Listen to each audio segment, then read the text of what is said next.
Assalamualaikum warahmatullahi wabarakatuh. Hai teman-teman, Kami dari kelas 9B bersekolah di SMP Negeri 7 Merangin dengan mata pelajaran Bahasa Indonesia di bawah bimbingan Ibu Neni Indri Astuti. moto kelas kami yaitu 9B, be smart, be nice, be the best.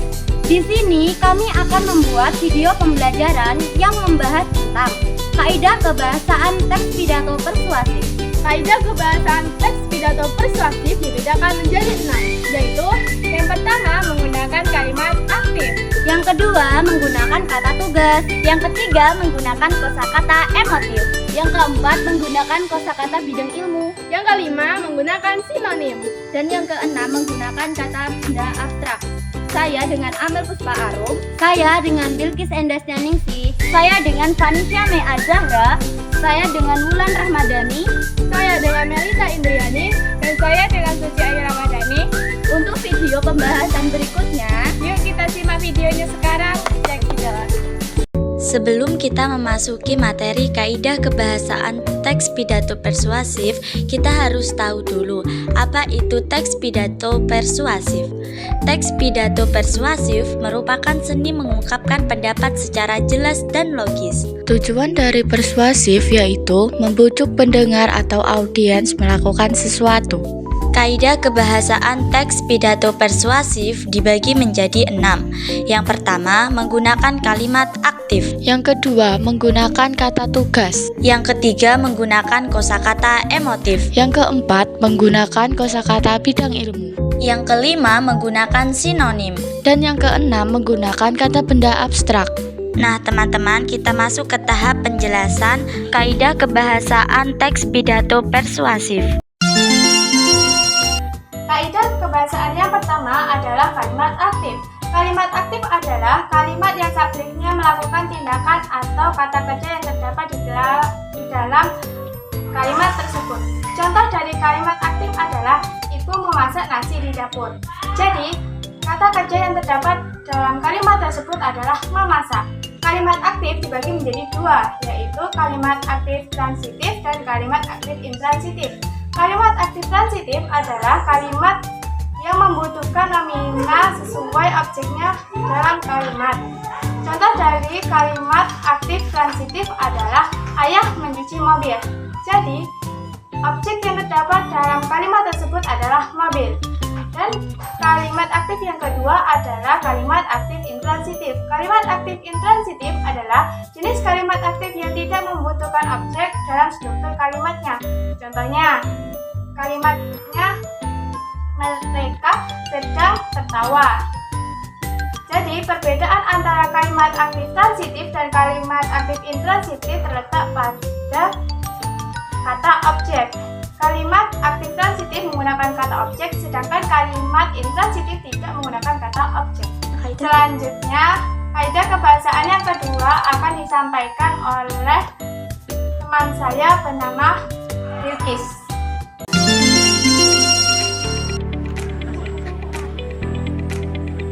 lanjut ke kaidah kebahasaan yang kedua, yaitu kata tugas. Kata tugas itu sebenarnya ada banyak sekali ya macamnya, namun yang sekarang akan kita bahas yaitu kata tugas yang bersifat konjungsi. Konjungsi dalam teks pidato persuasif ini berfungsi untuk menciptakan kohesi.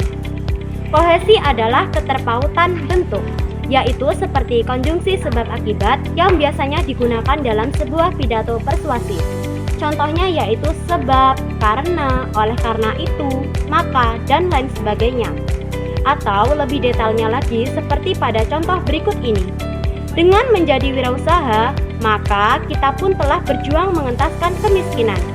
Nah, di sini ada konjungsi sebab akibat yaitu pada kata maka.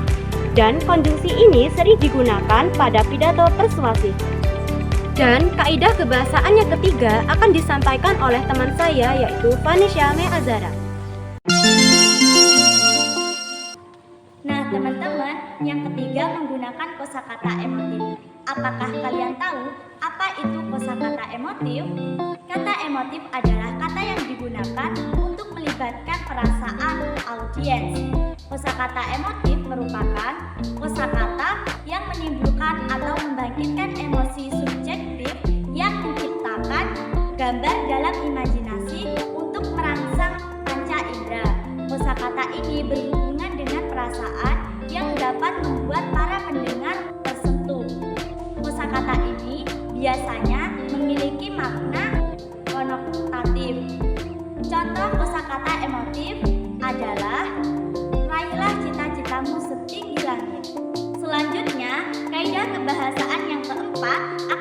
dijelaskan oleh teman saya yang bernama Bulan Ramadan.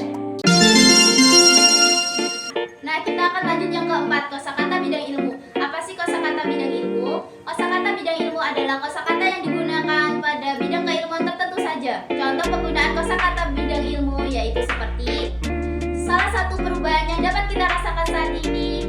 Salah satu perubahan yang dapat kita rasakan akhir-akhir ini adalah berkembangnya dunia internet yang sangat pesat. Hal itu dapat ditandai dengan meningkatnya pengguna internet yang sangat tinggi, seperti media sosial Facebook, WhatsApp, Instagram, Twitter, hingga Telegram di tengah-tengah masyarakat saat ini. Kaidah kebahasaan yang selanjutnya akan disampaikan oleh Melita Indriani. Kaidah kebahasaan yang kelima adalah menggunakan sinonim. Sinonim adalah kata yang memiliki bentuk yang berbeda namun memiliki arti atau pengertian yang sama. Sinonim disebut juga dengan persamaan kata atau padanan kata. Relasi sinonim ini bersifat dua arah. Maksudnya, jika ada kata yang saling bersinonim, maka dapat dipastikan kata tersebut memiliki kesamaan atau padanan makna. Sinonim digunakan untuk mengalih-alihkan pemakaian kata di tempat tertentu agar kata terlihat lebih menarik. Penggunaan sinonim dapat membuat kalimat lebih bervariasi karena tidak ada kata serupa yang terulang, sehingga membuat kalimat tidak membosankan. Contoh dari sinonim: matahari, mentari, senang, bahagia, hewan, binatang, dan lain sebagainya. Kaidah kebahasaan yang terakhir adalah kata benda abstrak. Kata benda abstrak berasal dari kata kerja dan kata sifat yang tidak menunjuk pada objek. Tetapi pada kata kerja benda abstrak juga dapat ditangkap oleh panca indera atau benda tak kasat mata. Contohnya, kesehatan, kekayaan, kebaikan, kepandaian, kebodohan, dan juga ide. Nah, itu tadi video pembelajaran yang membahas tentang kaidah kebahasaan teks pidato persuasif. Semoga bermanfaat. Dadah.